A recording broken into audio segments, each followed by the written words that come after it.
living a life of radical freedom is 100% available to you.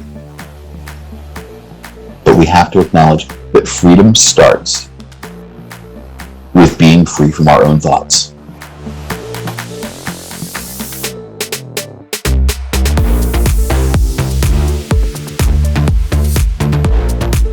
Welcome to another episode of Bigger Than the Hustle podcast, and I've got a huge, enormous character with me today, Mike Harris. Now, Mike and I crossed paths about a month ago now. We went to an coaching intensive, and the universe put us in the same group. He was leading my group, and just an awesome guy, and I wanted him to come on. I'm so blessed that he's taken some time out to be with us today. He's international as well, so his time zone is different to ours, so I know it's quite early there. So, he's fresh out of bed, ready to share his experience with us, and I know he's got a lot. So I'm just going to hand over the mic to him. Hi, Mike. Bhavik, thanks for having me on, man. It's a treat to be here. It is currently 7:30 a.m. where I'm at, which I think my 7:30 is most people's 10 a.m. I tend to be an early riser, so fresh as a daisy still, but not quite rolled out of bed. Perfect. So I'm going to hand over the mic to you. So if you can introduce yourself and what you're about, and then we can go into the conversation from there. Sure. I do what I call performance mastery coaching, which essentially, rather than focus on the actions and the habits and the things like that, I place all of our attention on the inner stance, right? Where we're coming from in order to perform better, in order to create whatever it is that we want to create in our career, in our sport, or in our life. A lot of my clients are corporate CEOs, entrepreneurs, professional athletes, and that also forms where I'm coming from. My background is in the corporate world, and prior to that, I was a professional poker player. I was a national champion pool player. So I kind of merged those two worlds, the world of being buttoned up and having to perform in this environment where it's not really clear what performance looks like because of all the factors that are involved in being in a big organization, being in the world of business, and something that is a little more clear, games where there are clear winners and losers. Now, you mentioned just now about poker and pool before entering sort of corporate. What got you into those in the first place to then say, actually, this, because that's a skill, right? So pool and poker are both skills. You can see it as just a game, or you can go beyond that and see, okay, how can I hone my craft a little bit to become better and understand the psychology of it all? Where did that energy come in to go into that and then switch from that to go into corporate and then into coaching? So the first time I ever walked into a pool hall, I was 17 years old, and I was just bored. I think I'd just given a friend a ride home, and I'd passed by this place a bunch of times. So I decided to stop in there. It was late at night, and there were only a couple of people in there, and I just had a great time playing by myself. I knew how to play, but I'd never really gone and done it for a long time. And after going in there every day for a couple of weeks, the owner of the room, who happened to be a former pro, took me aside and just offered to show me a few things to help my game out a little bit. And I'd seen him play. He was so graceful, extraordinarily graceful, and remarkably accurate in every aspect of the game. I thought, this feels impossible. And now he showed me this thing, and it's not impossible anymore. He showed me these tricks, and now all of a sudden, I have something I can work with. And it took years to get to where I thought I wanted to get to. It took me about 6 years to become a capable pool player. And then one day, after a bad breakup, I decided I'm going to devote myself to this. I'm going to put all my energy into this, because really don't have a whole lot else going on for me right now. I bounced in and out of college about a half dozen times. I was working as a bartender at a crappy chain restaurant, and I wasn't really loving my life. So it's like, I'm going to, like, this is one thing in my life that I really like. I'm going to hang my hat on it for a little while. And I went to the new owner of the pool hall, and I asked him if he had any positions available, if I could work there a couple nights a week. And he said he was looking for someone to close up shop on the weekend nights. So a couple weeks later, I was starting there. I had set keys, and it didn't take long before I was sleeping there. It didn't take long before I abused the power of the keys, and I would go in off hours when they were supposed to be closed. And while nobody else was around, I would practice. And and it got to the point where I was practicing close to 16 hours a day. And I was bartending a couple nights a week just so I could keep my rent paid. And I was spending the rest of my time at the pool hall. And within about 4 months, I had gone from, I would call the level I had started at, not embarrassing. I had gone from being a not embarrassing player to being a very, very feared player. And then that switch from pool into poker, what happened there? Well, after a couple of years, I realized that pool was not going to be very lucrative. And I'd started to bounce in and out of the game. And I had all sorts of, at this point, the troubles in my life had compounded. I was still bartending and unhappy with it. And at that time I was finished with school, and I decided I needed something else, but I didn't know what it was. So there is a gambling culture in pool, and I was pretty well attuned to risk. It didn't feel like losing was losing anymore. So I would say that I had a healthy disrespect for risk. And because of that, I also became very resilient. So one night I was working at the bar and happened to see poker on TV. And I saw these grown men talking trash to each other, wearing hats and sunglasses inside, and throwing money around all over the place. I didn't know anything else about it. I'd never played the hand of poker in my life. And I said, this looks awesome. I'm going to do that. That's going to be my next gig. And so a year later, that was true.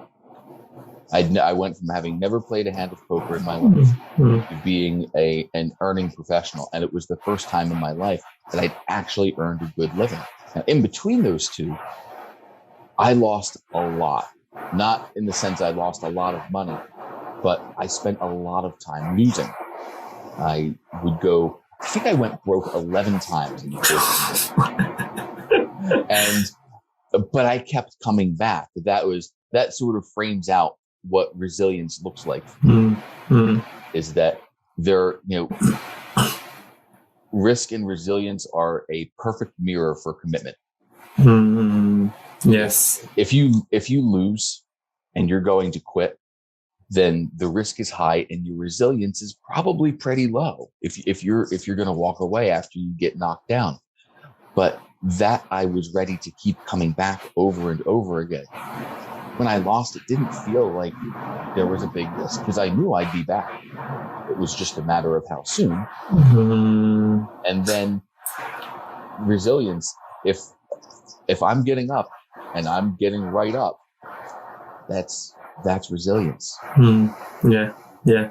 And there's so many times in life, do you know when you have a moment that you would normally give up? So with anything, I'm not talking specifically about when you were playing poker, but with anything, you might be doing something like, I enjoy doing this, but at a certain point, I don't want to do it anymore. And I changed to something else and I changed something. And I was, I've always been like that. Well, not sure. Let me change that phrase. The younger me was that I'd open loads of doors and not want to keep any of them open, and then open another 10 doors and, keep finding new things. Nothing kept me interested. And then I realized there's this thing where getting past the point that you would normally give up, right? So they normally say, actually, no, I don't want to do this. One is saying, no, I don't want to. Okay, ignore that and just carry on. Just go past that little gray area, which you would have normally stopped. And there seems to always be a little bit of magic on the other side that you never would have seen, and I never used to see until now that I've done. I just gone past that tipping point and I'm still there, even though my brain says, now you don't want to do this anymore. Just get past that. And then there seemed to be a new perspective on it and a new outlook on it. And then suddenly new outcomes and the new opportunities and just lots and lots of different things. So now that point of trying to give up, I think just taking a few things off my plate and saying, actually, just pick one or two and just progress them a little bit more than opening up 10 things and not doing any of them really well, just doing them for the sake of doing it, right?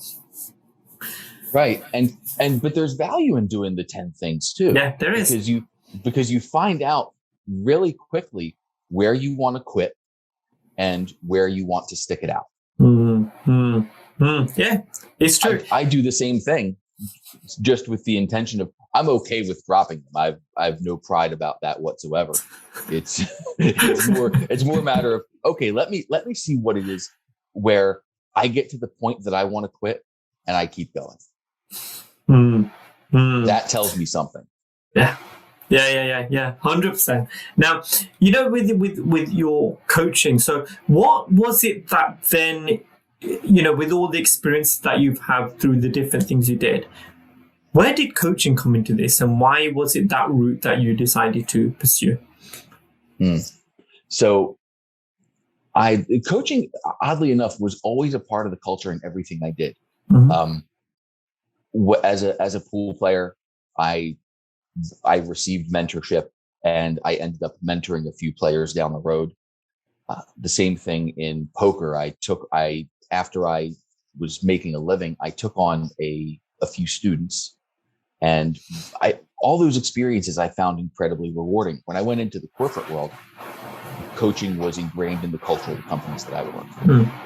And so I had excellent mentors and I had the opportunity to craft my own mentorship. I ended up in coaching. So we met at Rich Litvin's coaching event. Yeah. And I found Rich back in 2014 on Facebook, and he was in this group that I was in, and he made a few posts in the group. And I thought the intention with which this man communicates is striking. There's something, whatever it is that he's having, I want to have that too. Yeah. And he left the group shortly thereafter. I made it a point to bookmark the post. I said, I'm going to come back and I'm going to read these later. I'm going to find out more about this guy. And I did. It only took me a year and a half to come back to it. I was in my corporate career and it was hustle and bustle, travel, running around like crazy, working late hours. And I reached the point where I thought, it's time to move on from this. And for some reason in that moment, Rich came to mind. I went back to the posts and I read them and I looked up Rich and I found out he wrote this book called The Prosperous Coach. I said, what is it this man does? I want to know more about this. I know what coaching is, but it sounds like he's got something more going on here. I bought the book, devoured it in about a day, and thought this would be a beautiful craft for me to take up. I wonder if I can fold this into my career now. And it started to look more and more unlikely that was going to happen, that route was going to open up for me. And my mentor at the firm I was working for at the time, he and I had our semi-annual meeting shortly thereafter. He said, Mike, how do you feel about your future with the firm? And I said, John, it feels to me like it's non-existent. I don't think I have a future here. And that was the beginning of a long off-ramp and the beginning of me putting my energy into coaching instead of developing my core. Yeah. And when you then decided, because that's what it was, right? You made a choice and you said, that's it. My energy is not going to be in this anymore. It's going to be in this bucket here, and I want to start putting things in there. At what point did you feel that actually now I can start reaching out to people to try and help and support on their journey? What did you do specifically? Did you do training, or was it just using my experience to try and help and support?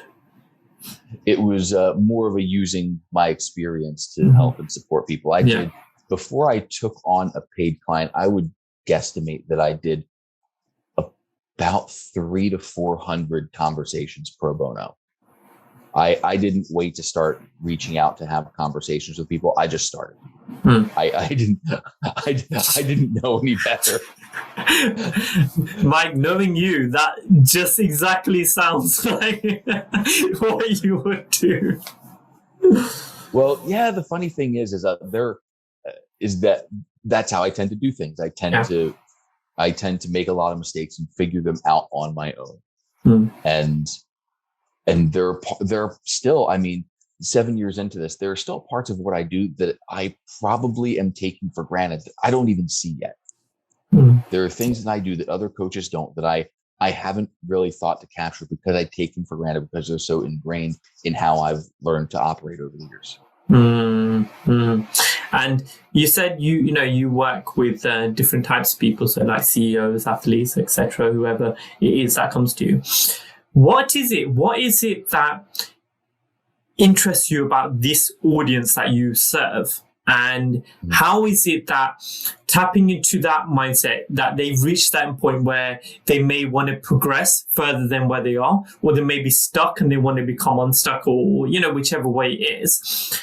What is it about this audience that resonates with you? And then how is it that you serve them to then move them forward in whichever way that they would like help moving forward in? The thing that draws me to them is that they are hungry like me. I can't speak to what drives me. I just know that it does. The way I say it is, I only do things. I only place a lot of energy into things that I can't not do. That I couldn't stop myself from doing if I tried. I can quit things really easily. I'm a master at quitting. If I'm done with something, I can drop it like a bad habit. And if I can't, that's how I know I'm on the right path with something. And the folks I work with are the same way. They may have their doubts. They may not have come to peace with that yet. They may think that there are certain obligations inherent in what they're doing, but the short of it is they are hungry in that way, and they're drawn to greatness. They're drawn to really creating greatness. And what I want to help them do is not just cultivate the greatness that they see as available, but I want to support them in creating something beyond that. And I want to see them create it over the entire spectrum of their life. Right? Because what's happening, what happens in our conversation right now for each of us is happening in the rest of our conversations. What we do at work, we bring home, and what we do at home, we bring to work with us. We think we can compartmentalize those things, but we are not quite that clever yet. Yeah, 100%. And you used a word which sits quite deeply with me, which is the word greatness. What defines greatness for you, and what would it be to live a great life for you? Ooh, that's a great question. I would want to cop out of this by saying that greatness is something that I know when I see, but ultimately for me, I think what really points to greatness is that hunger, is that desire to never trust the impossibility of something. Never trust the impossibility of something. I think greatness isn't just, the person who sets the world record. I think greatness is in the person who sets out to create beauty wherever they go, even if they're not a C-suite executive, if they're a manager or they're a staff level employee who wants to do their job incredibly well and wants to be the best parent, the best husband or wife, the best sibling, the best son or daughter, whatever. The person who sets out to not place limits on themselves is on the path to greatness. And it's not something, greatness isn't a destination. This is, the rent is due every day on greatness. Yeah. And something you said about someone who doesn't see impossibility now, what really always sits quite deeply with me, something my dad used to say when we were younger. And it would be a case of, if we saw something, we'd say, that's brilliant, or we would I'd like to do that, but that's not me, or whatever, defined by my circumstances. He'd always say, if someone else can do it, why can't you? Right? So that always, ground is to know that they just have a skill or knowledge that they've acquired, that if we did the same path, that we will probably get a result, if not better, than what someone else has already done. And what again comes to mind is that 4-minute mile. So up until all of humanity, all time that humans existed, the 4-minute mile didn't exist. And then suddenly Roger Bannister runs it, and then suddenly the floodgates open, right? Then 2 more people within the same month run it. And then because it showed that it is possible. And then humans, when we see something is possible, actually, why can't I do that?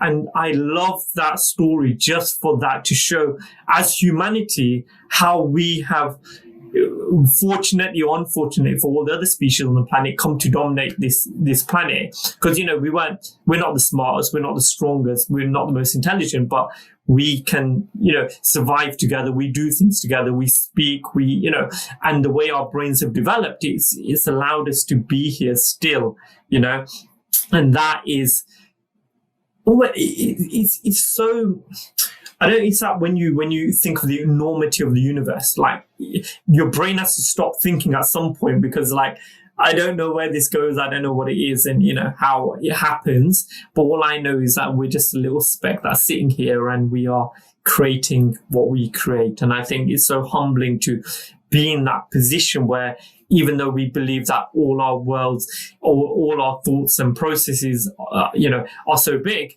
we are just who we are, right? And when we go into nature and the enormity of nature, we can then see that's so I keep diverging, but one thing that interests me, when you get Instagram, right? So you get pictures and someone puts a picture of someone up in a dress and people are like, amazing, phenomenal, all this. I'm like, look at a fucking mountain that took 1 million years to create.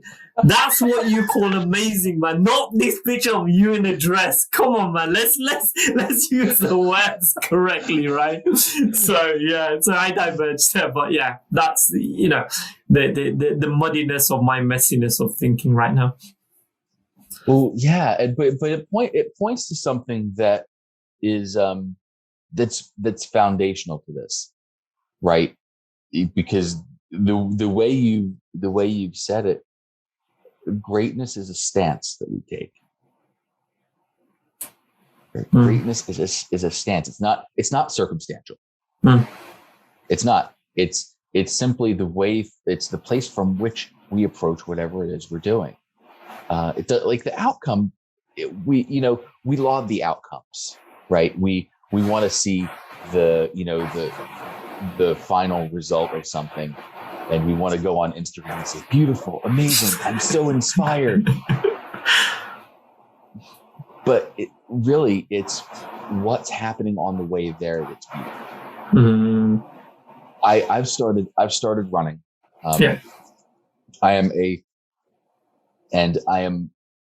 I love to trail run. I'm going to run trail ultra marathons. I will promise you, I will be one of the slowest ultra runners out there. I'm not a fast runner. I'm okay with that. Mm. But I know that, one, this is a thing that I can't not do. Two, when I am out there on the trail, I feel compelled to go beyond what I think I can do. I can't say what's compelling me. I'm just compelled to do it, and I trust that. Mm.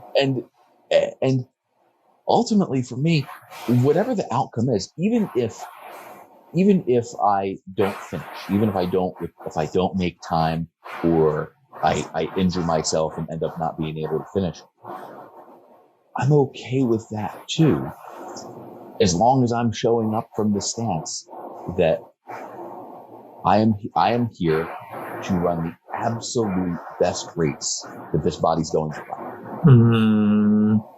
And there's so many things that just came up in my head just when you were speaking about that. And running, is my go-to. Like, I go out to run, and exactly like yourself, there's something that chemically balances in my brain after a run, which nothing else does. It gives me clarity. Everything else just, when you have the old graphic equalizers where you got the lights spring up and down, that's when it goes stable. That's when it's after a run for me, right? And it's my time with myself. It's my time that no one else is going to interrupt my time. And luckily, I've built some stamina that I don't have to think about the running anymore. It's just get out and just, enjoy what it is you do. And when I see other people, so some people may run past me, some people I go past, some people run left, some people run right, up and down. And this is the analogy I see in life, everyone is on their own run in whichever way it is that they're running. So I can't compare myself to you because I've got a different pair of trainers and I've got a different kit, and I'm in this country and you're in that country. There's so many people. We're all on our own journey, on our own run. And this is why comparison is, with my running especially, I run because I enjoy it, and that's it. And when I've started enjoying it more, Mike, is when I took my watch off and not time it anymore. I know if I've done a good run and I've not done a good run. And that has been probably the most freeing thing. It felt like a shackle on me at some point. It even got to a point where if I didn't progress in time, so if I was, say, a minute slower, I'd actually say I'm not running anymore. I don't want to run anymore. And it's such a stupidity where we think, why do we have to keep growing? Well, what about, let's say, let me just run slower, because I actually enjoy running slower rather than thinking I just need to get quicker and quicker and quicker. Yeah. In that, I had to learn to create the practice of, I still keep my watch on, but I don't look at the time. Yeah, that's it. Yeah. The only thing I'll look at is my heart rate. Yeah. I've set it up so it's in a place where I can just tilt my watch, see the heart rate, nothing else. Yeah. And I also won't allow any other inputs while I run. I won't wear headphones. I won't listen to music, and I won't even wear sunglasses. I don't want anything to look any different than it looks to the naked eye. Yes. And do you prefer? When do you prefer to run in terms of environment? Like, do you like early mornings, evenings, afternoons? Do you like cold? Do you like what? Is there a time that you think, yeah, this is my perfect sort of space to be out?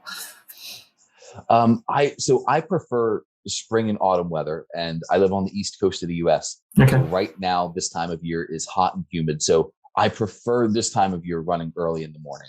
Okay. Between 5:30 and 8 in the morning before it starts to get hot and humid. But other times of the year, I might run at any time of the day. See, in the UK, we don't get hot and humid, right? We get hot and humid in 2 days in August, probably, and the rest of the time is all like very nonchalant weather here, just sort of misty and cloudy and everything. But what's quite interesting is I enjoy winter training. So doing like October, November, December. I remember going out in December. So I go similar to 5:30 in the morning, and it's dark and there's no people around, and it's -2 degrees. And there's something visceral about this. I feel like, like Rocky and he's training, right? So I'll get out and I'll put my hat on, and it is fucking cold. It is like, but there's something that tells me then I'm human, I'm alive, and it's just me and nature. It's like, what can you bring, nature, that can stop me from running today? Nothing. And my fingers are hurting and my legs are like, you gonna give up? No, I'm just gonna carry on, because I feel alive in that moment. And when I get back home, my wife's always like, you're crazy, what's wrong with you? I'm like, I enjoy it. I feel alive. There's very little things that make me feel like there's this humanity living in me. Yes. Yeah. And it's funny what you can, like what that environment draws out of you, right? Running in the cold. Sometimes I will run when it's hot out, and the same thing. It calls something forth in you. It really does. Yeah. My wife and I, for Valentine's Day, we did a Wim Hof workshop.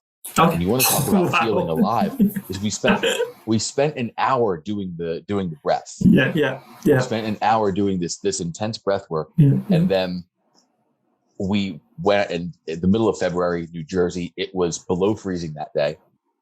There was ice on the ground, and we went out into the back of this building, and we jumped in ice tubs afterward and submerged her. I stayed in for about 2.5 minutes. And I had my fingers and toes were not warming up at all. So I said, it's time for me to get out. Like my goal was to stay in for 2 minutes. I did that. I'm good. My wife, she is a champ. She is,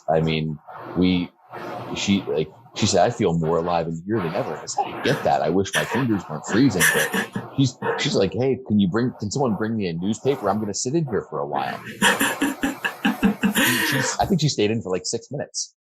That seeing Wim Hof, that was a revelation. Like when I saw a couple of podcasts and seen what he'd done, I was like, this is phenomenal that you could even think that you could do it. Like we were saying, talk about Roger Bannister, that the first person to do something, and like that thought process that you're thinking, it's like, I think of Henry Ford, when he made the car before, and then we had horses and carts, and horses and carts were cool. Like it got us places. So we were all right with that. What level of thinking does it take to think, actually, I'm going to go think that no one is even thinking about this. Everyone's all right with this. And I'm going to build something that no one's even thought of and do a car. And just that level of thinking, whether it comes from this planet or whether it comes from outer space that it just drops into us, I always think about these things, and it's just phenomenal, the way this happens. Yeah. Just simply the entire idea of, I'll just call it frontiership, going places where no one's gone before, doing things that no one's imagined doing before. Yeah. I'm not particularly turned on like by someone who wants to build a new app or something like that. I'm like, all right, that's fun. Like sometimes I like the app, but mostly I'm like, oh, well, that's a novel idea. But when I see someone who's just going way out on the edge to, I hear these stories about kids developing technologies to clean up the oceans that draw all the trash out of the ocean. I hear, and even like right down to people in sport, right? The thing that drew me to ultra running was that I saw these people who were, they're running to nowhere. Right. Have you ever heard of Courtney DeWalter? Sorry? Have you ever heard of the ultra runner Courtney DeWalter? No. She's my inspirational spirit animal. Mm-hmm. Right. I think she used to be a kindergarten teacher. Okay. And I had never run an ultra before, I think 8 years ago, something like that. And just thought this would be a good idea. So right away, she's the type of person I'm like, all right, like, yeah, I get her. She sees something crazy, thinks it's a good idea. but she won a race a few years ago called the Moab 240. I think it's the longest U.S. race. Okay. It's a 240 or about 400 kilometer race through the desert of Utah, and she beat her closest competitor by 10 hours. Fuck. She's this, this little unassuming woman who eats lots of Pop-Tarts and drinks coffee like it's her second full-time job. And wow, she has no sense of something being impossible. She just runs forever. And I'm so inspired. And after I watched this documentary, and at the end, they're interviewing one of her training partners, and this man who has run an endless number of 100-mile races breaks down talking about like the way that she said that she doesn't see anything as impossible. She runs with no restriction whatsoever. Wow, sounds like Forrest Gump.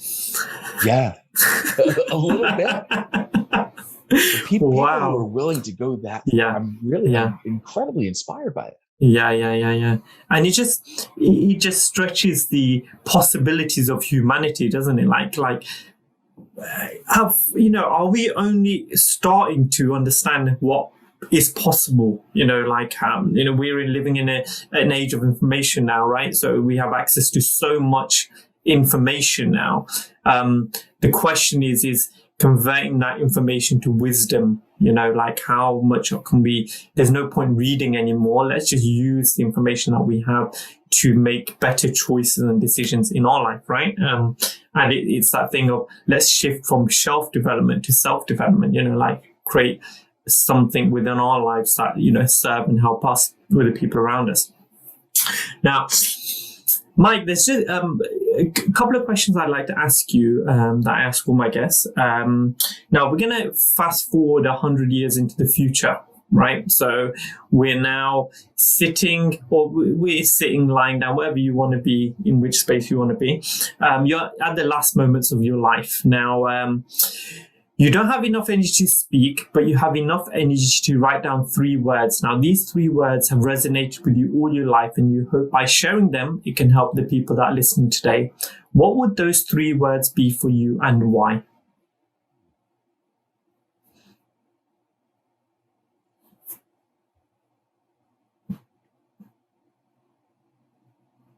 Alignment, love, freedom.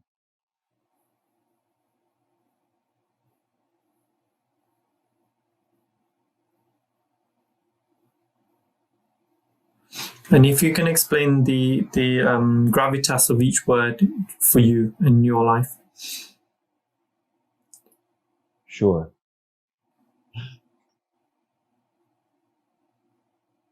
Alignment and love are what create freedom for us. And so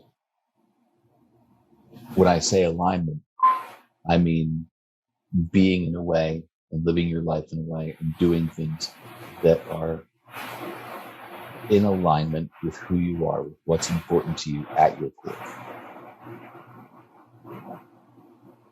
Really getting to know who you are, what matters to you, and living from that place. That's alignment.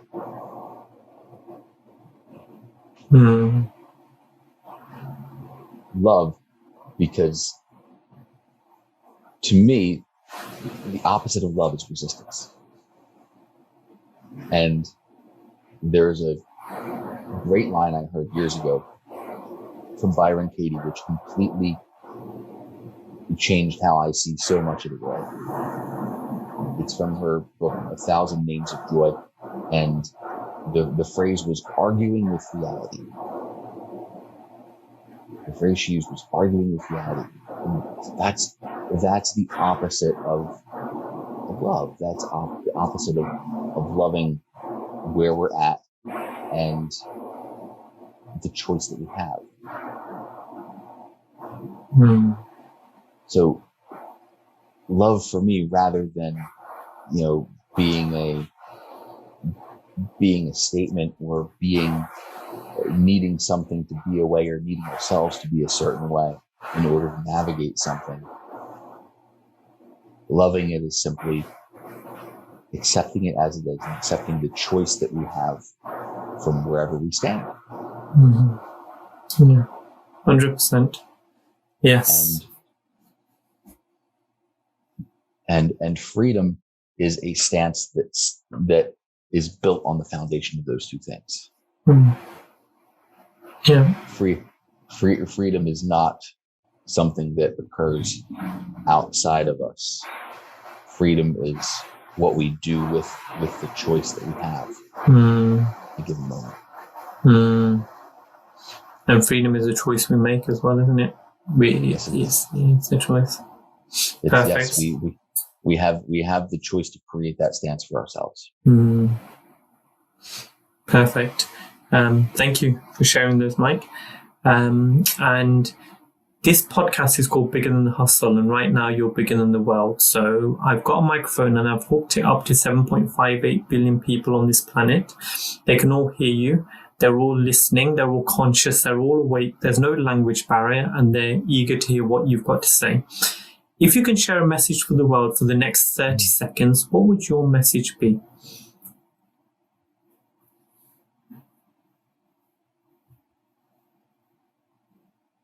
Living a life of radical freedom is 100% available to you.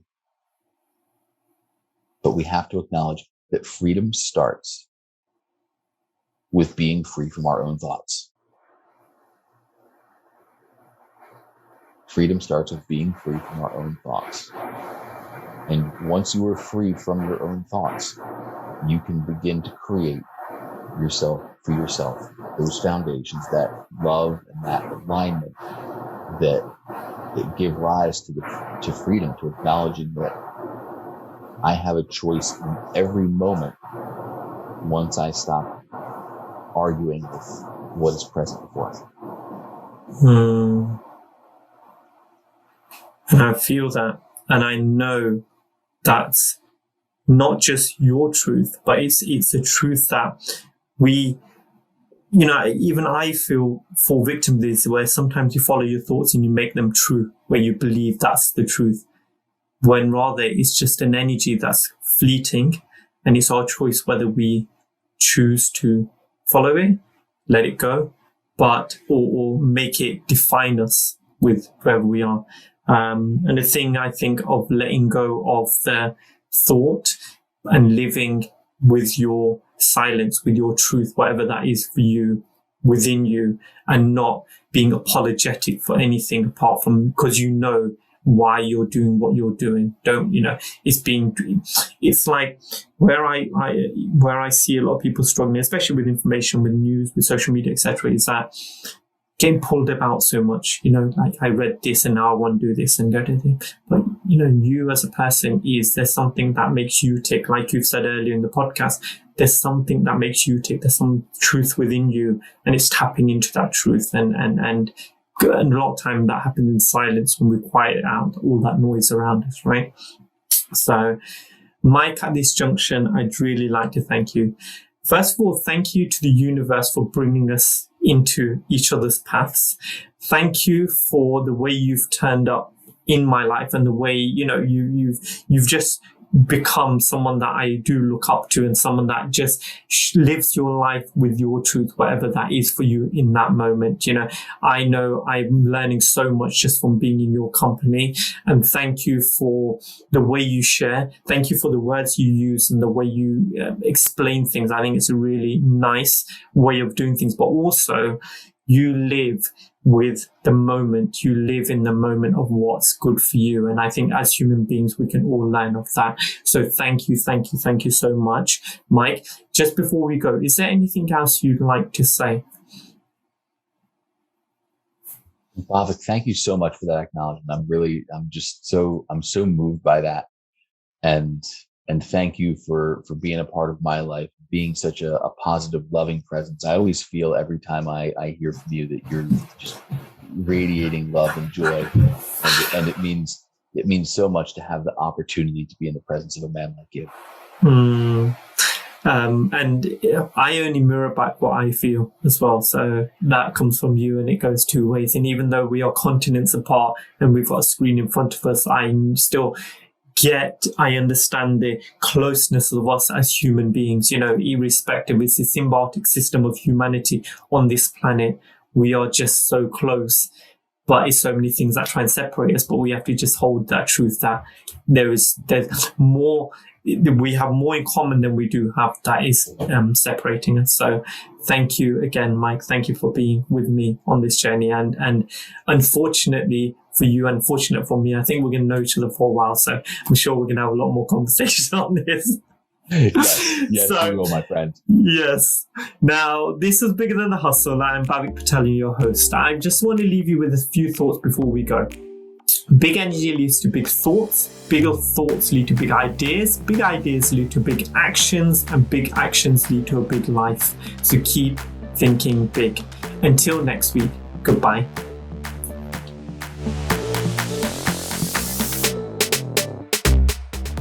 Everybody sees the world in a different way. And how you see the world can be your superpower.